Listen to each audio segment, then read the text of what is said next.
Renungan Tetes Embun. Renungan Tetes Embun, Senin 9 September 2024. Tegas menentang dosa. Kutipan dari 1 Korintus bab 5 ayat 6. Kemegahanmu tidak baik.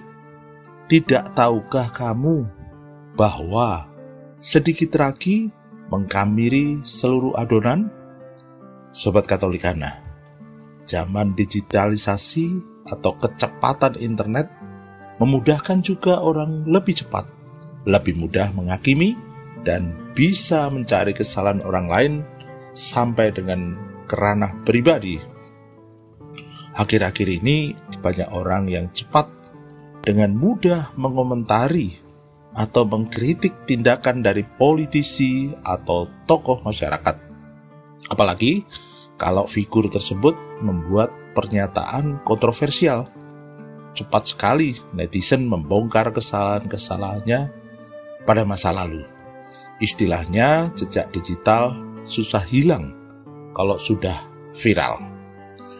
Ngomongin dosa orang lain adalah topik yang enggak ada habis-habisnya dan digemari banyak orang.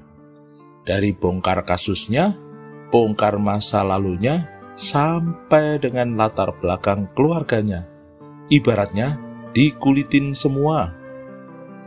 Pengalaman saya dalam komunitas, salah seorang teman dengan semangat membara, dengan berkobar-kobar, menceritakan kejelekan teman satu komunitas yang diduga terlibat dengan penipuan. Teman ini bisa menceritakan orang yang diduga tersebut dari A sampai dengan Z. Bahkan terkesan dia pantas menghakimi, membanggakan dirinya, seolah-olah tidak pernah melakukan kejahatan. Kita sebagai orang Katolik harus selalu ingat bahwa bermegah atas dosa orang lain juga merupakan kesombongan dan kejahatan.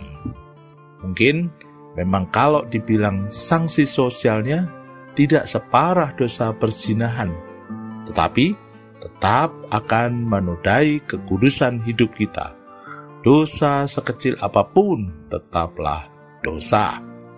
Tanpa kita sadari, dalam kehidupan sehari-hari, kita sering bersikap permisif terhadap suatu dosa yang sedang berlangsung.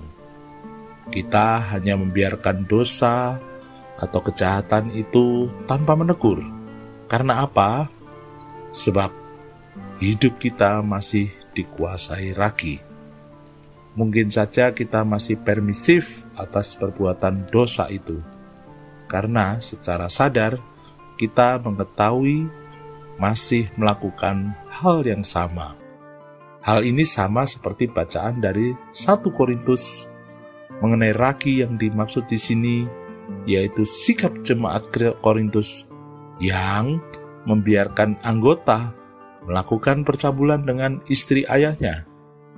Pertanyaan refleksi bagi saya, bagaimana caranya supaya kita bisa menjaga kemurnian atau kekudusan dalam hidup saya?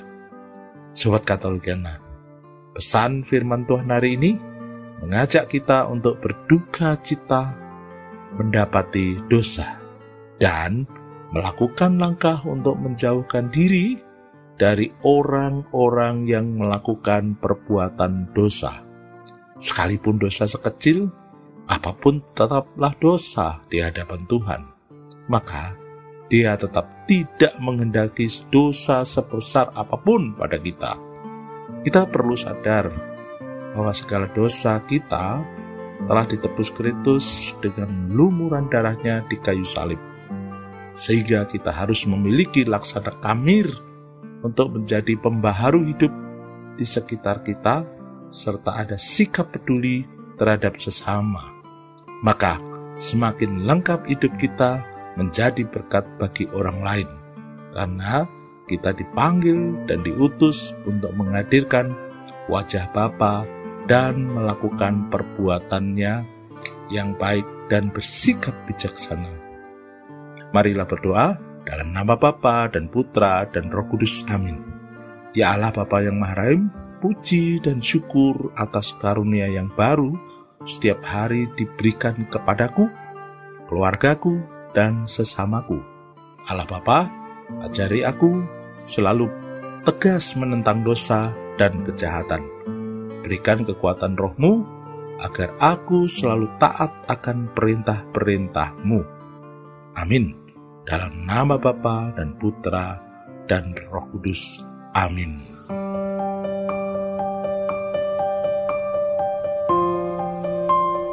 Demikian Anda telah mendengarkan Tetes Embun yang dipersembahkan oleh Radio Katolikana. Renungan Tetes Embun bisa Anda simak di Radio Katolikana, media sosial Radio Katolikana, dan YouTube Katolikana. Terima kasih dan sampai jumpa.